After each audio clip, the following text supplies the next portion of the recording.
I've been involved in Montana politics for almost 20 years. First ran for the House in 2004 and was elected for 4 terms in the House and then reelected into the Senate. And actually my experience with Convention of States or Article 5 was, I think in the 2009 session I made a vote where it rescinded all Article 5 applications ever made in Montana. And that's when I really didn't know anything about it and didn't really know what I was voting on, but respected someone, followed that lead. But a constituent came to me in, I think 2020, and introduced me and asked me to look at some of the literature, and I did. And from that time on, I went down a rabbit hole and spent the last 2 to 3 years just immersing myself in Convention of States history, law, fact, history, and so forth. As I consider this the most important work that we could be doing in the United States. You know, in Montana, we have individuals running for U.S. Senate and trying to take a Senate seat from Democrats there. And frankly, I don't think that's the most important race. I think the most important races are legislative races, where individuals can actually vote on an Article 5 application to the United States Congress, where we can actually do something about the runaway spending in Congress, the jurisdictional issues in Congress, and unbreak the logjam that is in Congress that's destroying our nation. If you think that Congress is going to propose an amendment to truncate their power jurisdictionally or fiscally, you're living in an illusionary world. Congress is not going to mitigate their spending power, because with power to spend becomes absolute power. And so I don't think you're going to get an amendment out of Congress that's going to reduce their ability to spend money, because that's where their power comes from. So it's going to have to come from the states. So the states are really the last check on federal power. And if we don't exercise that power, I don't believe that Congress will change. They are undisciplined and they will not discipline themselves, in the words of Ronald Reagan. If you look at the U.S. Treasury and the budget, how we're spending money, frankly, by 2032, I think they're projecting $1.4 trillion of interest payments on debt, a debt in the neighborhood of $52 trillion. And you've got demographic issues that are working against you. So unless we get a control and handle on the fiscal issues, the country is lost. So I, in my mind, prioritize fiscal restraint, number one, then limit the power and jurisdiction of the federal government. I mean, frankly, federal government's telling you what kind of dishwasher you can buy, what kind of light bulb you can screw in your wall. You know, they're dictating all kinds of ridiculous things. If you can buy a gas range or an electric range. Those may be irritating, but when they begin to dictate to you your health care and the things that are a matter of life and death, they've gone too far. And so that would be a big priority too. I don't know if you've got to address both those issues in my mind, and I think term limits help us get there. You know, term limits doesn't term out necessarily the rank and file, because they don't serve that long. It's the entrenched leaders, the cabal, if you will, of power in Congress. You've got to break up that power center. My financial background gives me a lot to add to the financial discussion of fiscal restraint.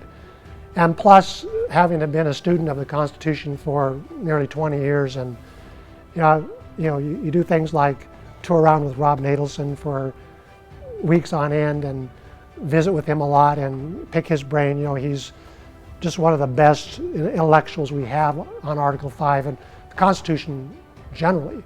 So I think just bringing that background of a good understanding of constitutional issues, a good background of financial intelligence, because frankly, you know, just like you can't run a household on credit forever, you end up borrowing to pay your interest.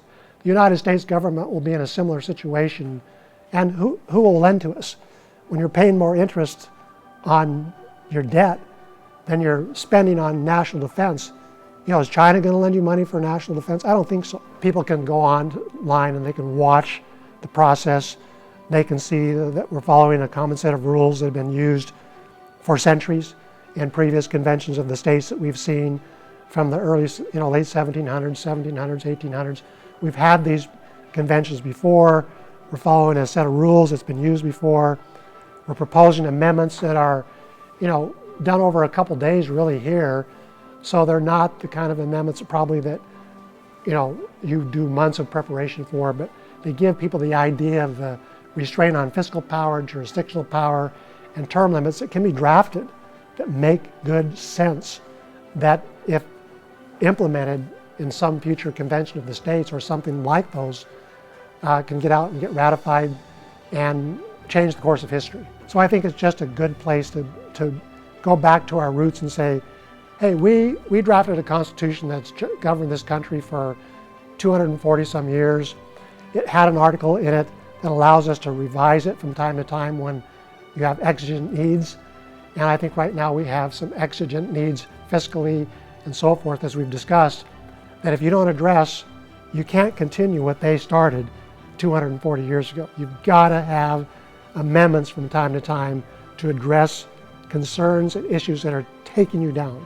If it wasn't for the grassroots, I wouldn't be sitting here in this chair, because it was a constituent, a grassroots supporter of a convention of the states that came to me at a meeting, and where they were meeting legislators, asked me if I'd sit down with him for tea, which I did, and he just asked if I would look over a couple of pamphlets that he gave me on convention of the states, which I looked at, and from there went down the rabbit hole, and as a fiscal conservative, had that epiphany that said this is the solution, and state legislators like myself have an obligation and an opportunity to address these issues.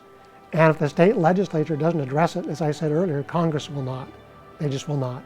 Yeah, I think that's the purpose here, to have legislators like myself come from all over the country representing the states, where we can do a practice run, a dry run, familiarize ourselves with the process.